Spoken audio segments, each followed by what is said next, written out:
Hello, everyone. It's great to see so many of you out there. Thank you so much for joining us for the 6th Ulrich virtual program that accompanies the Ulrich Artists and You Community Billboard Project. I'm Leslie Brothers, director of the Ulrich Museum of Art, and I'm here with Jana Irwin, our head of education, and Ksenia Gerstein, our curator of modern and contemporary art. We have a wonderful program for you this evening, presenting Chicago-based, Kansas native photographer, Terry Evans. We're so thrilled to have you, Terry. The billboard featuring Terry's work is located at 1101 Northwest Street. And I hope all of you have had a chance to see the 15 billboards currently on view around the city. If you haven't, you can find them in a slideshow on our website under current exhibitions.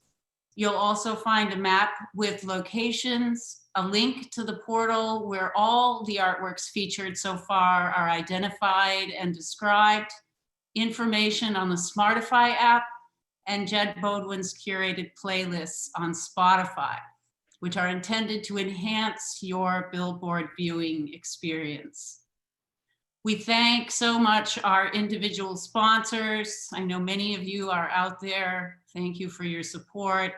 And you are all also listed on the website. We thank our lead sponsors, Mike and Dee Michaelis and Emprise Bank. We thank the Kansas Creative Arts Industries Commission, which awarded us funding from the National Endowment for the Arts. And we thank Humanities Kansas. We are so proud to work with these organizations and grateful for their support. So I'll now pass the screen to Ksenia Gerstein, who will introduce our lovely guest this evening. Hi, everyone. It's great to see you, to know that you're out there in the world. So tonight, I'm really excited to introduce photographer Terry Evans, who is speaking to us from her home in Chicago, but who, as Leslie has already mentioned, has a long-standing personal and artistic relationship with the people and landscape of Kansas.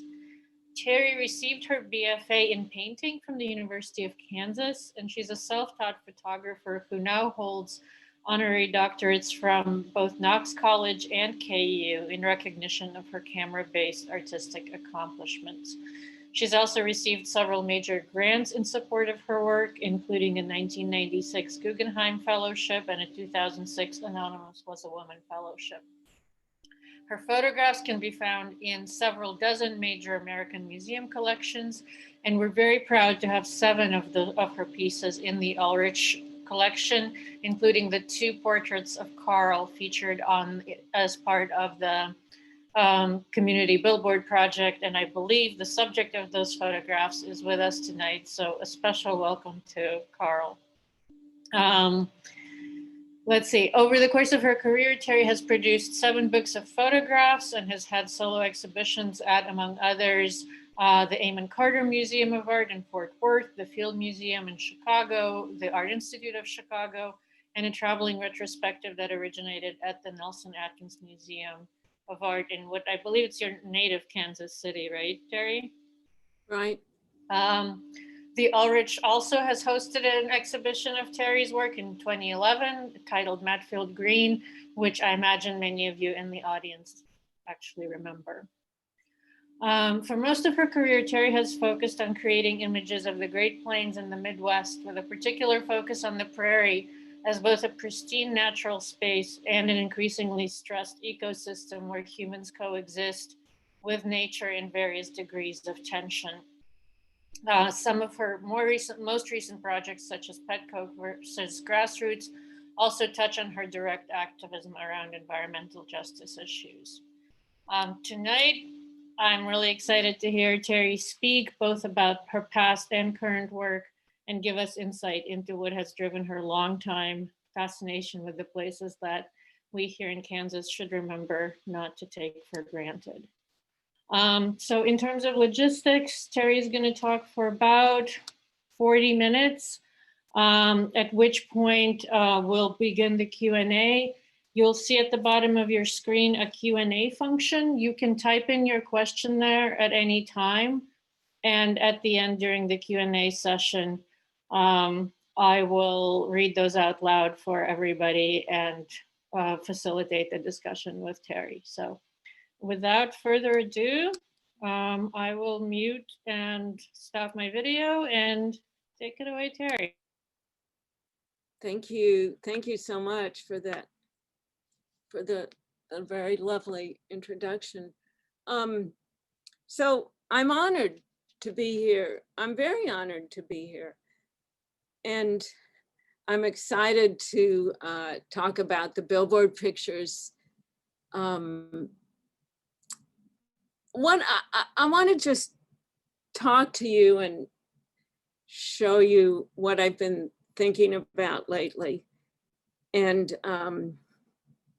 it seems obvious that my work has been about land and people, particularly about, with great emphasis on prairie and people. So it may sound a little odd for me to say that what I've been thinking about lately is how interconnected land and people are. I've been thinking about it in a way that I've never thought about it before. I feel like this is happening to me in so many areas right now where things I thought I understood, I didn't really. And more layers are being peeled back, and I can go deeper and deeper and deeper and keep learning. I'm finding this, you know, and there's so many things on our minds now, for all of us. And it's a very intense and challenging time. So I'll be showing pictures that many of you already know because you're my friends. Many of you are new to my work. And so I hope these pictures will speak to you. So I'll start. So I'm going to share my screen.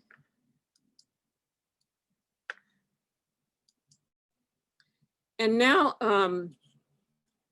I guess you can see me. I can't really see any of you, but I did see your names. So your presence has registered with me. So about 42 years ago, I started photographing prairie. I've been photographing for over 50 years. And so, of course, I won't be talking about everything I've worked on. But the work that really changed my life and directed me since 1978 has been looking at the prairie. And that work started because the Land Institute requested that I would come and document some survey work they were doing of a nearby virgin prairie. And it was the first time I had ever seen prairie. And I discovered that it took a while to see it because I was starting in June. I mean, I was starting in March, and there wasn't much growing. And gradually, this tremendous wealth and diversity of species started coming up from the ground. And it was so different from anything I'd ever seen. And if you look at any one of these black and white pictures that I'm showing you, you see, you could look at any one of them, just like I looked at the ground, and see so many different plants. It's the prairie ecosystem is so rich, and it's subtle because you have to look down, or so I thought, was that you could only see it by looking down. And so I was just fascinated with the wonderment of these so many patterns and the ways they were woven together. And I started with black and white and this square format. And finally, at some point, I thought that I really, oh, and so this is ice on the grass, the marvelous grass. And wild indigo, my favorite plant. You will see wild indigo in many of the rest of these that I'm showing you of the ground. I mean that white skeleton of the branch in late winter or in the spring, while the pods, after the blooming, but before the pods dry up and turn black. This is where a deer has lain. I really love this shape and the fact that I was in the exploration of these 80 acres, I was able to see lots of other kinds of species and wildlife. We found this deer skull, and just the very placement of it seemed meaningful. I don't know how else to say it. At one point I realized I wanted to show more information, so I switched to color. And then I realized that actually the sky was part of the prairie too. And I started lifting my camera and including the horizon line. This is a fairy ring caused by a fungus that continues to spread out into a ring. I'll show you a picture of it towards the very end. It's still there after 42 years. This picture of sage coming up in April looked like stars to me, and it made me want to know what the prairie looked like from above. And that was when I very first started doing aerial photography. And this is of the Kanza Prairie, made in June of 1982. The aerial perspective then became very important to me because it seemed to speak of so many things. It spoke about space. It spoke about how I could see things in a map-like relationship. It spoke about a deeper, more ancient sense of space. I started learning more about cave paintings, where we don't see into the distance in linear perspective. We see the flat image, or Persian miniatures with that same kind of stacked space that becomes very two-dimensional. But then also the prairie, it's gently rolling, but the horizon line, you can see very far, it's very flat. If you take a picture looking across to the horizon line, you get a bunch of little things happening in the middle. But if you look from above, you can see more of what's happening. So this is the oxbow, which in that bow reveals the old course of the river. This is something I wanted to talk about. This is one of these things that one of these subjects that I'm thinking about so much more deeply now. And I've always known it. I've always tried to find it in my pictures, but I haven't given enough thought to the people who lived on this land before white settlers. So in this picture, we see the old course of the Smoky Hill River. And then here below this middle curve of trees, some friends of mine found some artifacts from the Smoky Valley people who lived there. So we know they lived there. So this picture, more than any other, reveals a clue. We also see contemporary farming lines. But I want to know more. I want to understand more about the first people who lived here.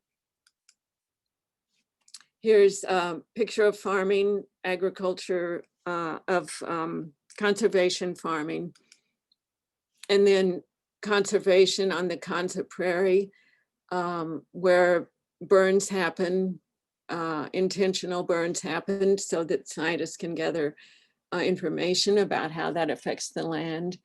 I love seeing this. I love this texture. I love the lines. It just has always been such a huge pleasure to see these prairie formations. And so, as you know, intentional burning happens on the prairie in the spring. This is in the beautiful Chase County, Kansas, with this fire moving together, at which point, of course, it will burn itself out. We're not feeling very sentimental about fire these days after the terrible, terrible destruction in the West Coast. This is one of my favorite pictures, made in 1994, of this highway going through the Flint Hills. It's I-35 going through the Flint Hills. And a friend of mine said, oh, you know, that picture of yours is so disturbing, the way the highway is interrupting the native prairie. And it was the first time I thought of it as disturbing. And often I do think that things like that are disturbing, those kinds of interruptions of a native landscape. But there's something about the curve of this road and the fact that we people are using it and transferring ourselves across it. I can't not like this road. Here it is again. A rest stop, not too far from Matfield Green. I'm taking you to Matfield Green now. And we're really gathered here tonight because of Matfield Green and because of the billboard that that the Ulrich Museum did, which I was thrilled about. So this is a train just north of Matfield Green. And now we're coming into town. When I first started photographing in Matfield Green, I think it was in about 1990, because the Land Institute was interested in the town, and West Jackson had bought a few buildings, their old houses, and I went over and started exploring. And this is another one of my favorite pictures. I guess you notice I like my pictures. But it fascinates me. I love the color in it. I love the pink of that quilt and the blue and green of that blanket. And I love the way the leaves are scattered all over the bed. And it feels almost like the bed itself is returning to the landscape. But then I have all these questions. Who would leave this behind? What do we all leave behind? And I have to say, I'm understand it a little more because Sam, my husband, and I just moved from a large condominium to a much smaller condominium, one that's half the size. So we spent a year getting rid of stuff. So I understand this better now. All right, here we are. Okay, this is the highlight of the show. This is Carl holding a baby calf. This was one of a pair of twins. And the mother wouldn't take care of the calf. So Carl and his friend were taking care of the calf. I found something today as I was thinking of preparing for this that I want to read to you, that I wrote the day I took that picture. Carl, if you're listening, and Teresa, I hope this won't embarrass you, seriously. I just found it about an hour ago. So this was the morning. I'm describing what happened that morning. So Virgil, Carl's friend, Virgil and Carl tell me about this sick cow. Her milk bag is hard, masticized, because she hasn't been suckled enough. It's odd to hear them tell me because neither of them is a father. And they're telling me this in a very matter-of-fact way, these two men, because I've had masticized breasts as a nursing mother. It was odd to watch them expertly feel her udder and milk her teats and inject them. And then they loaded some of Geraldine's cattle for market and shipped it off for a future, probably a future to become beef. And all of this was taking place in this wide, open landscape of Matfield Green. And this is Carl a year later with his own baby twins. So that was, I believe, 1994 and 1995. I hope, Carl and Teresa, you will correct me if I'm wrong. And then I came back in 2009 and photographed the whole family. So these are the twins. And then I haven't been back to make another picture, but this is the picture that Teresa made of Carl last weekend, looking at the billboard. So I love this. I was so pleased and grateful that Carl was willing to let us use the pictures for this billboard.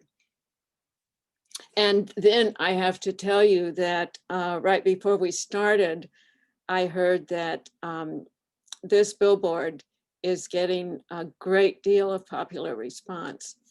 I'm so glad. The landscape of Matfield Green, this open prairie, is so, it's so, there's nothing like it. It's grand and open. The burning, I loved to watch the prairie fires moving slowly across the prairie, or sometimes faster. This is my dear friend Toots Connolly, who was really my best friend in Matfield Green, and we're still friends. We talk on the phone. I see her when I go back to Kansas. And another very good friend, Ray Thomas, with his divining rods, which he used to find water. I look at these pictures now and I remember how much a part of the town I felt for a while. And these are two of my favorite pictures because I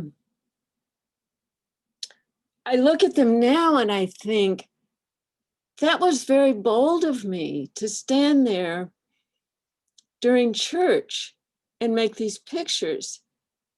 And for these people not to mind. They didn't mind that I was there making these pictures. And I know all of them, and most of them are gone now. Verdi and Eva Mae. Wait, I can show you with my cursor. I think you can see that, can you? There's Evie Mae and Birdie and Betty, and I know her name, but I've forgotten it, and Wilma. And this was a guest pastor who simply came once a month. The little town, the little church now, I think, is thriving. And I'm not sure, but is Matt Regier the pastor now? And so many new people have moved to town, artists and writers and poets and people of faith. And it's very exciting. And then there is Bill McBride, who's been there for many, many years since I was photographing, but he came new while I was there. The animals of the town. I really like both of these horse pictures. It's very hard to photograph horses, I think. Although my friend Philip Hine has made gorgeous, gorgeous horse pictures in Matfield Green. This is later, I had a fellowship, the Guggenheim Fellowship that she mentioned, to go from Canada to Texas to photograph the mixed grass prairie. And this is a little church in North Dakota. And with the prairie being so subtle and flat, it is the shadows that that define the space.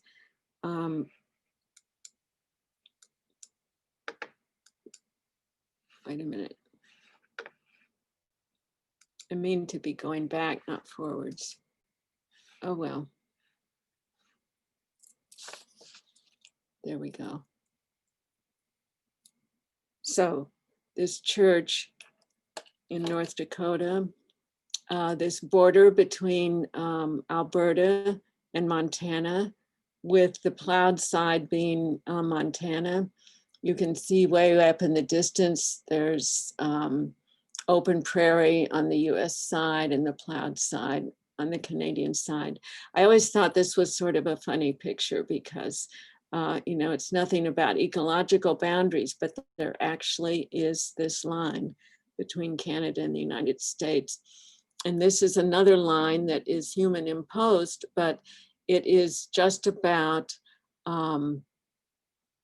where the forest starts, the end of the prairie where the forest starts.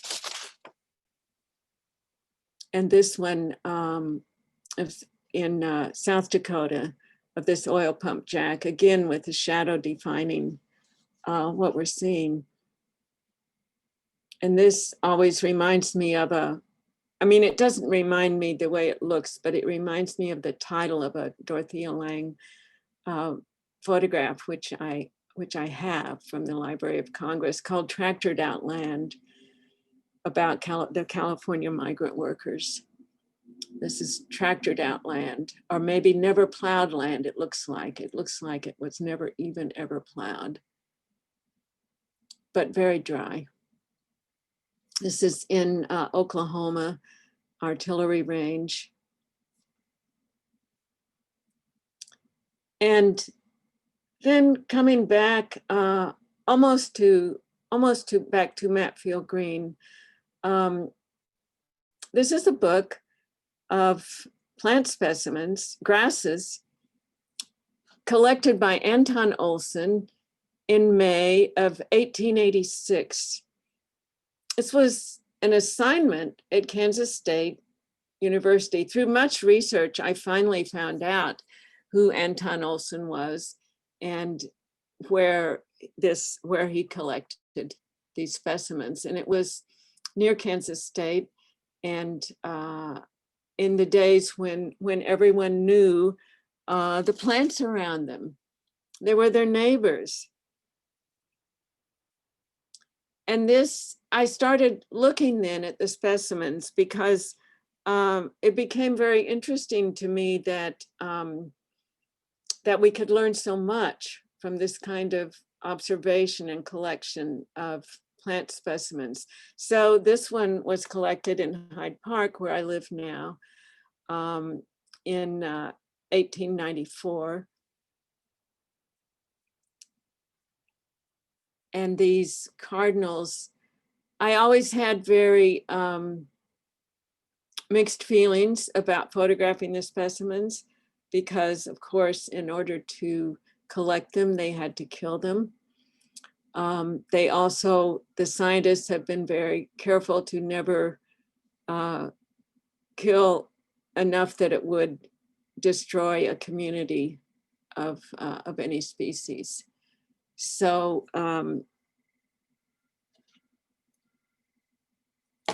okay. I'm sorry, I'm sort of nervous because I'm not wanting to talk too long, and I'm not saying enough about these because I don't want to, I would rather hear your questions, for heaven's sakes. This is my favorite one, both because of the vulnerability of this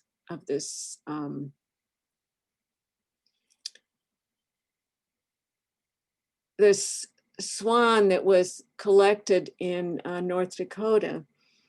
And it looks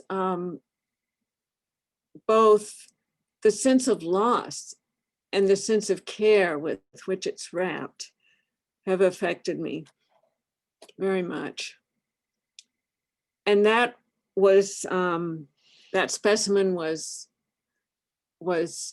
collected in North Dakota in 1896.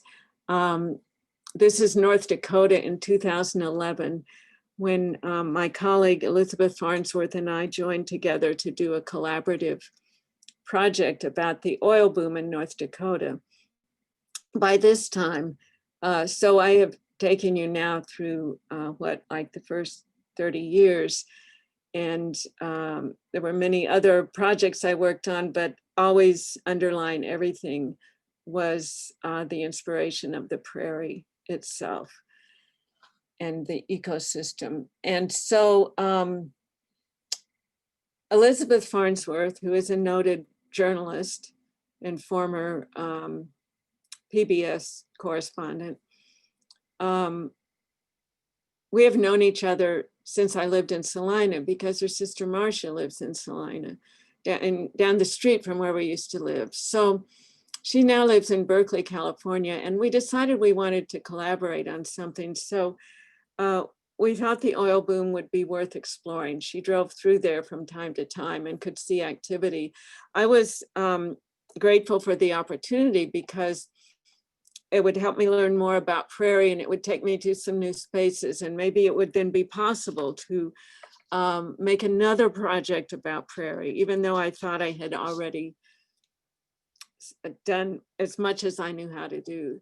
So this is a botanist from Minot State College, and he came out to the White Earth Valley, where Elizabeth had discovered for us a rancher who was willing to let us interview him.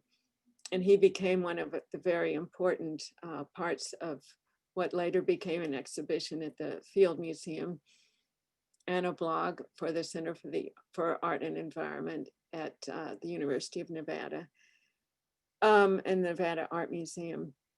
So this is pasture. This beautiful, beautiful, rich prairie is pasture. And this is the oil pad that was drilled on this pasture. This pasture, this untouched prairie, it was untouched until the oil company came in and put this oil pad here and drilled here. The way property rights work in North Dakota is that the person who owns surface rights may not necessarily own the mineral rights underground, which is the case here. And so the oil company, the mineral rights owners leased this land to the oil company. And so they could cut the fences of our friend Scott Davis and drill, which they did. This is Scott. I just spoke with Scott this morning because I thought I wanted to be able to give you an up-to-date report. And he said, this oil pad is still pumping, much slower. You know about this, you from Kansas, you know how that works. So it's been now, 9 years. But it's still dribbling out a little oil. The oil boom itself, which when we were there was full of crowded highways and man camps and oil companies everywhere, has gone very quiet. This is Scott and his daughter and his granddaughter. So Scott was very fortunate because he had his whole family around him. He has 3 children, and all three of them were ultimately able to get jobs working for oil companies. So Scott was distraught over his very precious native prairie being torn up, but he also was grateful that his children had worked there. So it is this mixed situation that most of us find ourselves in. this mixed situation about land use. So I need to not forget that what we're talking about here all the time is land use, and how the land and the people who live on it are woven together, and they can use it in responsible ways, and they can use it in ways that are only for their own profit, and they can use it in ways that are sustainable. This is a picture of where the fracking waste was dumped. And now we're heading back to Chicago. After I finished photographing in North Dakota, Elizabeth and I worked for a couple of years on that project. And after I finished, I felt like I needed to be an activist for the prairie. Up until that point, I had always thought that I wanted my pictures to raise questions. And then for people to make their own judgments. But after I'd been in North Dakota and seen what fracking had done, I began to feel that I needed to speak in a stronger voice for prairie. And so I came home to Chicago. Well, I mean, Elizabeth and I made 5 trips to North Dakota. After we finished that, when I was in Chicago, and the Natural Resource Defense Council introduced me to some people on the southeast side of Chicago who were activists who were working to keep petroleum coke out of their neighborhood. This picture shows the background is, by background, I mean what's not this train. I don't really think of it as background, but this part of the picture that shows the ground is where a big steel mill used to be. And the steel mill shut down in the 1980s. The land is still mostly vacant and scrubby. And this is a train carrying pet coke. Pet coke is petroleum coke that comes from oil that was brought down from the tar sands to the BP refinery just over the state line in Indiana, East Chicago, Indiana.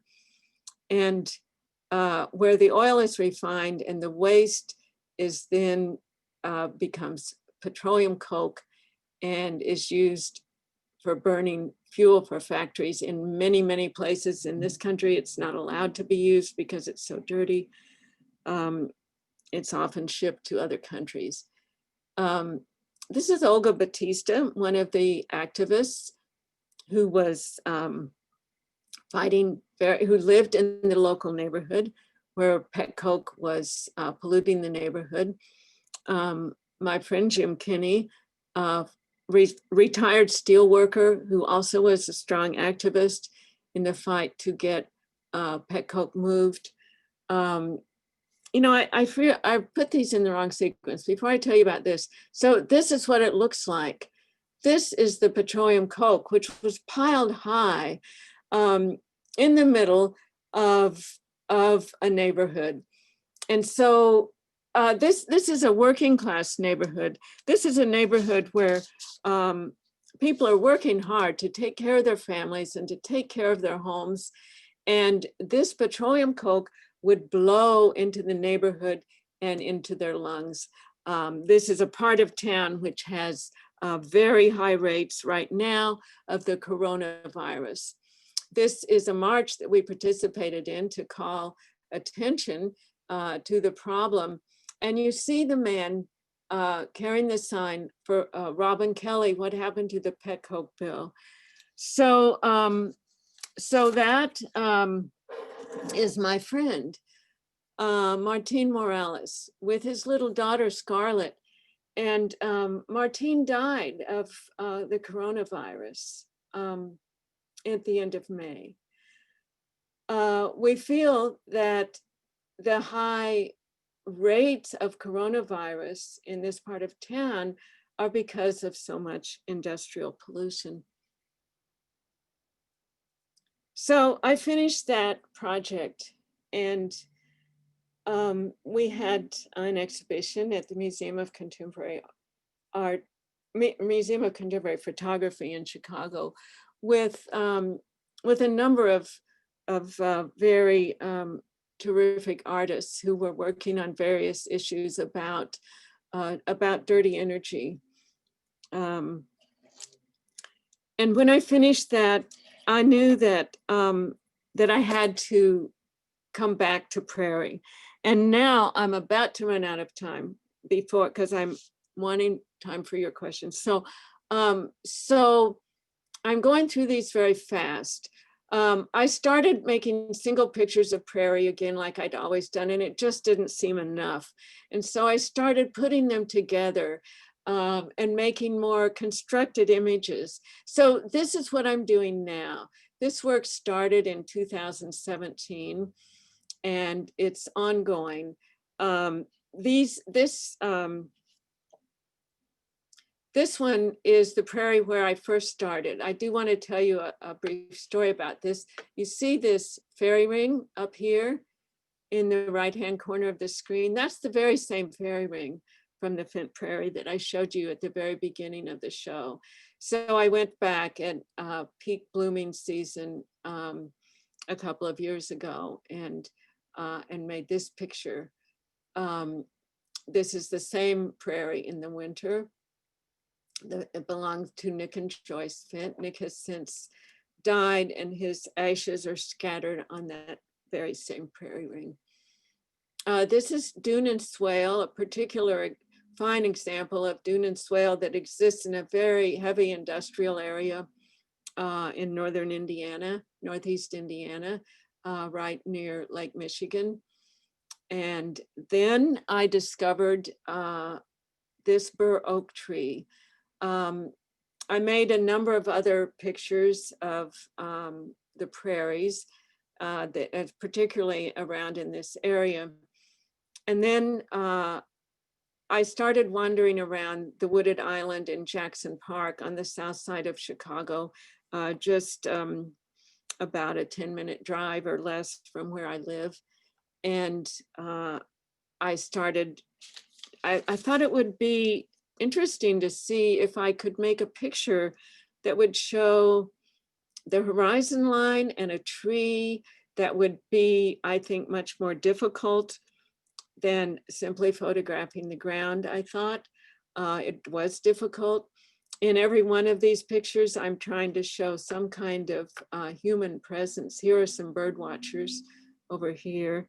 So I did one for each season. Every picture involves and requires a number of visits to the tree. And I fell in love with this tree. This tree is 300 years old, and it's surrounded by a lagoon. The lagoon was designed by Frederick Law Olmsted for the Columbian Exposition in 1893. Well, the tree had already been there for well over 100 years. So, so this is the bur oak in summer with my friend Sarah and her dog. Well, you saw it, I think. This is in the fall. The bur oak up at the top. I wanted to see if I could show some of the surrounding environment. So all of these pictures are really showing my interpretation of the tree. This one I did for a collaborative project with the wonderful artist Ame Bobian, and we did a collaborative installation for the Catherine Edelman Gallery. And Ame said, I wish we could see the roots. So I kept thinking about that, and I made a picture by turning the top of the tree upside down and making roots. And then at the very bottom, I don't know if you can see this very well, but this is a book that actually I found in an old old museum in a bunch of unsorted things in the basement in North Dakota in the town of White Cloud. I didn't take it, I just took its picture. This is now. This is what I'm ending with. This is now. I did so many pictures of this tree that I began to feel like I had run out of things to say about it. Just like I finally ran out of anything new that I had to say about the prairie, even though I just still loved it so much. And I love this tree, and I will go there sometimes when I'm feeling discouraged. And when I think of that tree being there for 300 years, it helps me. But what happened when Sam and I went over there last week is we found this bunch of trash under the tree. Can you see it down here in the bottom? Well, the other thing I had found a few weeks before were diseased leaves. And they're all through the tree, but the tree has overcome them. And look at all these very vital, healthy leaves. So the tree exists with both of these things. Now, I may have, okay, we cleaned up the trash, but the disease is still there, but the tree can live with it. And it's still so beautiful. And so these last pictures I'm making of the tree are really, I'm not trying to do anything artistic. I'm just trying to show this tree the way it looks, the form of it, the structure of it, the endurance of it. So bur oaks live in oak savanna, which is where prairie meets the woods, meets the forest, and bur oaks have always been able to withstand fire. And so I will close there. Thank you so much. Thank you so much, Terry. I didn't mean to cut you off. But like You I just definitely cut me off. Yes. I just wanted to make sure that we get to some of the questions because people have been sending them in. Oh, And, good. Yeah. But so one question that I think will kind of allow you to continue talking about some of these, in some of what you were saying. So this is from Sarah Lynn Hardy, who says, would you talk about your relationship between the environmental concerns and the beauty of your photographs? How do you think about that complexity? I feel like these photographs are as good a place as any to kind of talk about that. Sarah Lynn would give me a real challenging question. Let's see. I'm not exactly sure what she means because, I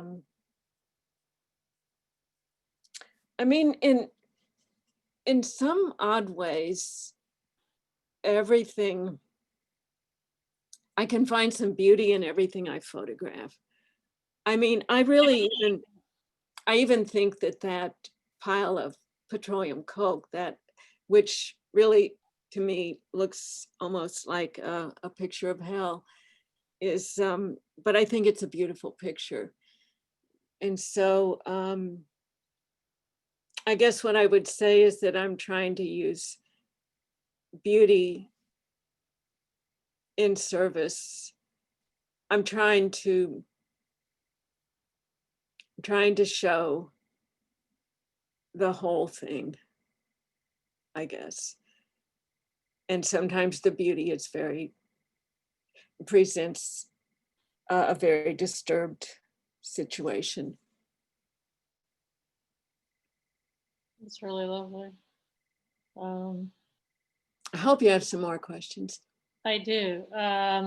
So and there's some of them are coming from people. We have so many attendees that some of them are watching through the Zoom webinar and some people are watching on YouTube live stream. So we have actually quite a few questions. So there, one is from Cardio Queen 82.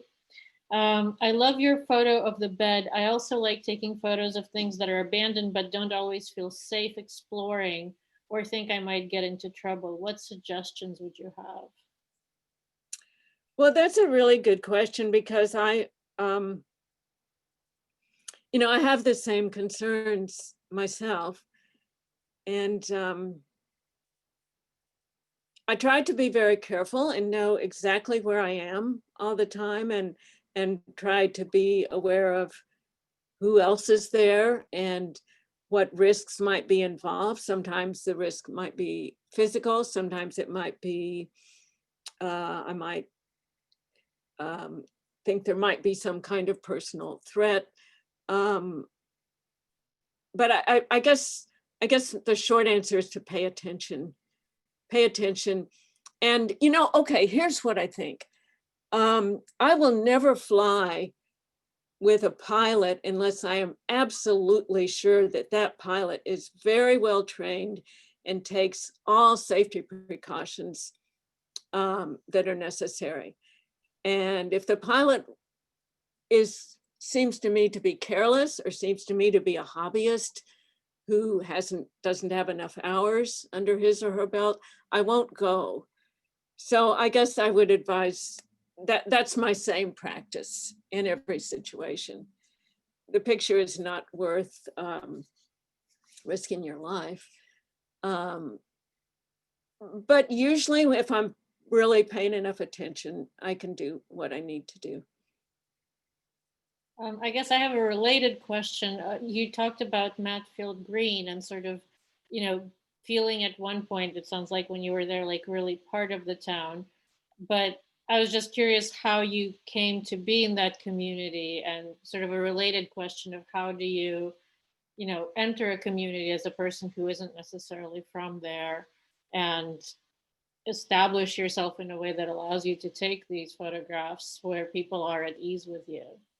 Oh, well, I owe that introduction very much to the Land Institute and particularly to Wes Jackson, who initially found Matfield Green to be of great interest to the Land Institute. And then I started going over there on my own. And, I would simply go and knock on people's doors. And I originally, in the first few years I was there, I did a portrait of everyone in town. Many of those people are gone now, have passed on. But I'm interested in people. I want to know them. I never want them to feel that I'm taking advantage of them in any way. I'm simply interested. And if anyone doesn't want me to take their picture, then I won't. But actually that doesn't happen very often. And usually long-term relationships develop. As I mentioned, my friend Toots from Matfield Green and I are still very close friends. Actually, and the other thing, I'm sorry, but there is one other thing. Whenever I have had an assignment, like a project that was a commissioned project, or when I've decided I wanted to photograph someplace that I didn't know at all, or I didn't have any introduction to, I will always first find a person on the ground, a local person who's willing to be my guide and who will introduce me to other people and who knows the lay of the land and will help me understand the place. That's absolutely essential. I want to actually, so you mentioned Olga Bautista, and there's a comment from her. It's not a question, but I think it's sort of, it connects nicely to what you're saying. And she says, hello, so happy to see and hear Terry talk about her amazing and meaningful work. It's been a blessing to have met her and to have worked with her. So it seems like, that's lovely. I love Olga. Yeah, Olga's doing very important work herself, and she's a very articulate spokesperson for lots of activists. So since you've kind of that project completed, has there been progress on the pet coke issue? Oh, there has. I mean, the infamous Koch brothers owned the property where the petroleum coke was stored, but and you know, they quit using it to store it there, and they sold the property, and BP. But it's not as if that stopped production of pet coke. You know, it simply moved to another place to be stored. And but in fact, yes, the activist group was very, very successful in getting it moved, and so that, but still trains come through there carrying uncovered pet coke. And then there are other issues. It's an industrial area along the Calumet River, so there are other issues now of industrial storage of other materials, and so there is, there are reoccurring battles. It is this thing that happens so often where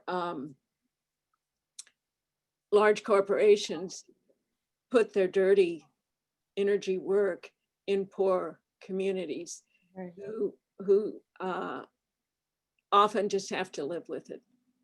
But in more and more cases now, there are more and more activism for environmental justice. To take us back to some of the more kind of pristine nature focused work, there's a question from Jerry Caitlin. Have you ever photographed the exact same prairie location at various times during the year over several years? And it sounds like maybe your more recent work is kind of doing that. Yeah, I think this bur oak tree is probably, I've been photographing it now for, I guess, about a year and a half, well, almost 2 years. The prairie work I did originally was done over a period of 8 years. And so I was often back and forth to that original prairie. I'm sorry, I see it's getting very dark in here. Just a minute, I'm going to turn on a light.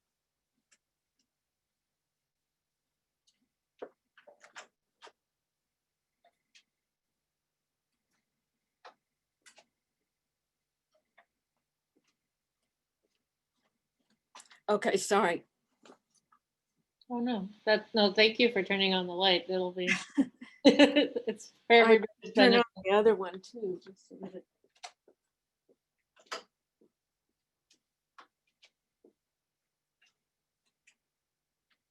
Sorry. Okay, so and then, but the biggest contrast is that it's going back to the prairie where I started, 40 years later. I mean, I did visit it sometimes in between times, but those photographs show, I mean, that one photograph shows how rich it still is. So this is another question related to the newest work. Your newest work seems much more immersive in its intention and execution than your earlier aerial work. Was that a conscious shift? How do you decide which vantage point best suits your chosen subject?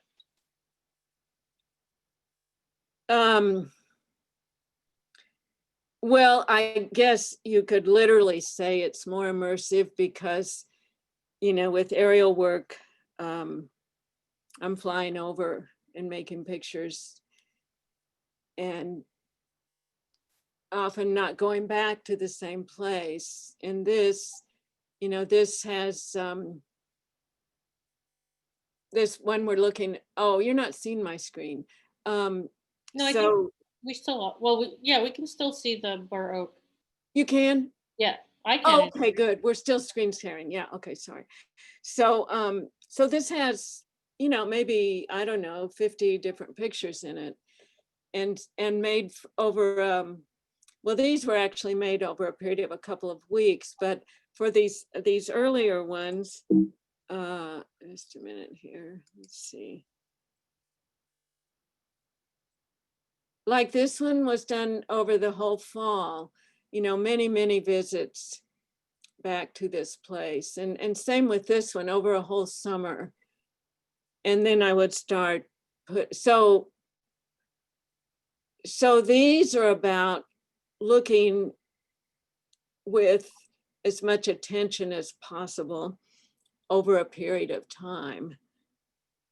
And so they're certainly very different from the aerial pictures. The aerial pictures, I would say, are more a survey of a kind of landscape. They may happen, you know, like the black and white ones I showed early on were happening over, you know, a couple of years in a 30-mile radius. I like to look at one place and go very deep.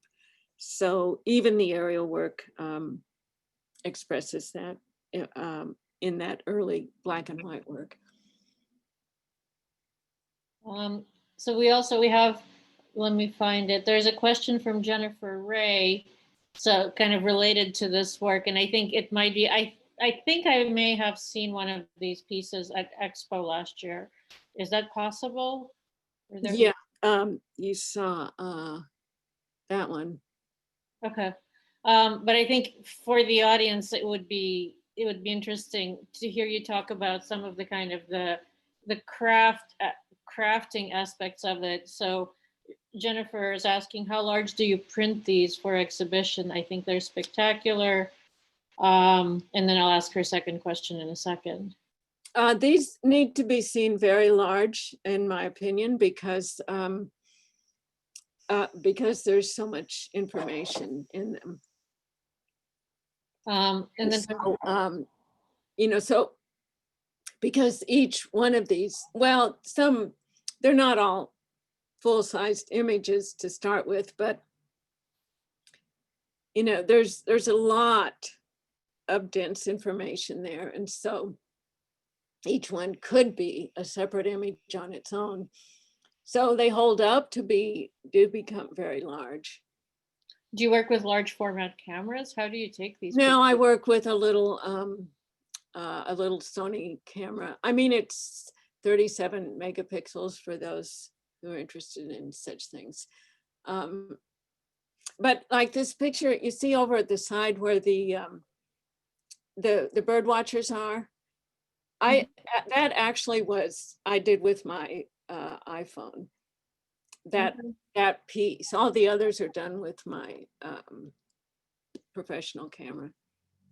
And then another question, I think people are really interested in your process. How do you combine all the photographs to make the one composition?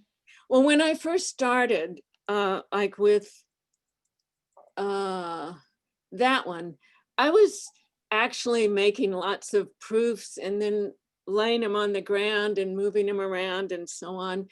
And I realized that that was really a futile endeavor and that I could do it all on screen. And so, I now do it all on the screen in Photoshop. So I will, so I'll photograph for, you know, a period of many visits. So then I have a, you know, a large store of images about the subject, about the tree. And then I decide, well, I'll start with a canvas that's say 60 by 60 inches. And I make that on my computer screen. And then I just start adding images. And I usually start with something that will feel like it might be the core image, like the trunk of the tree.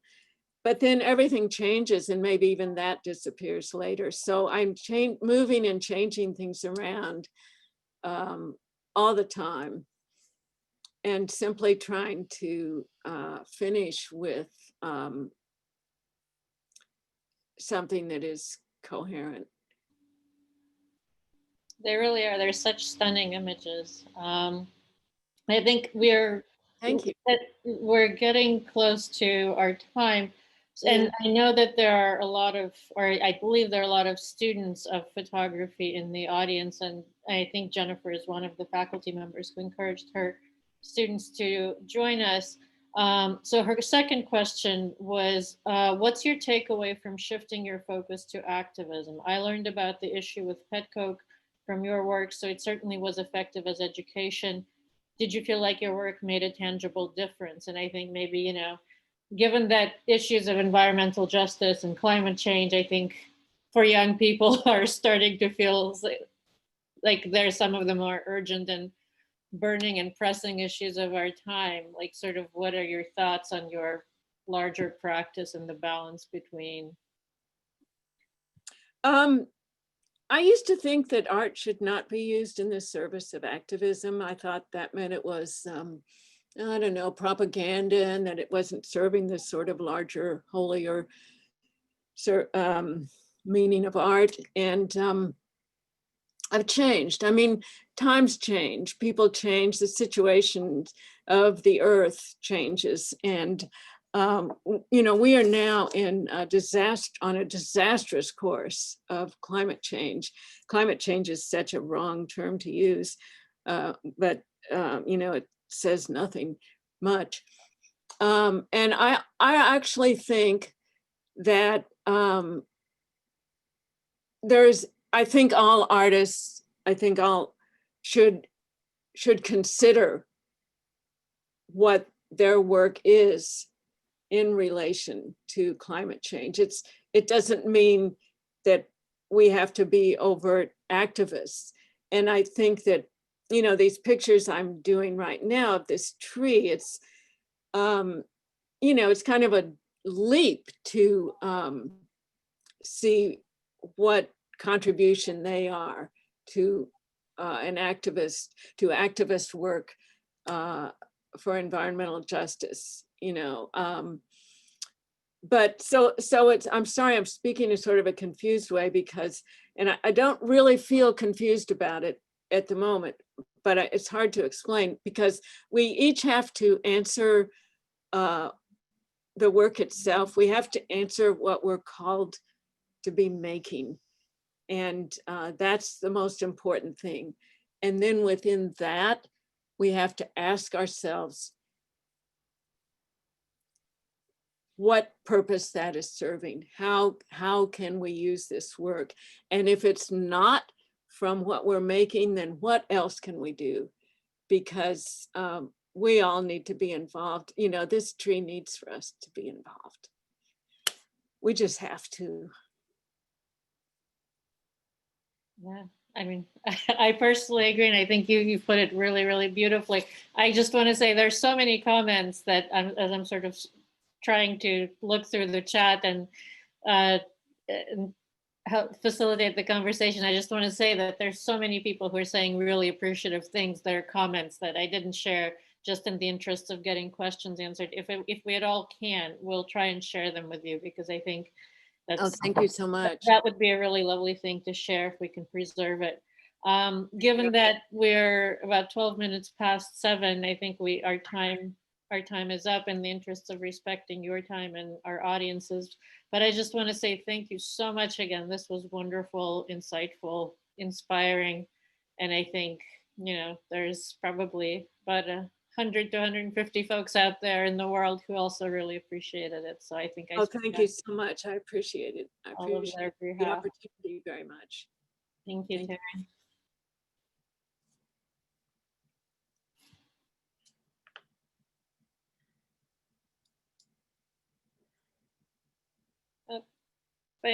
Hello again.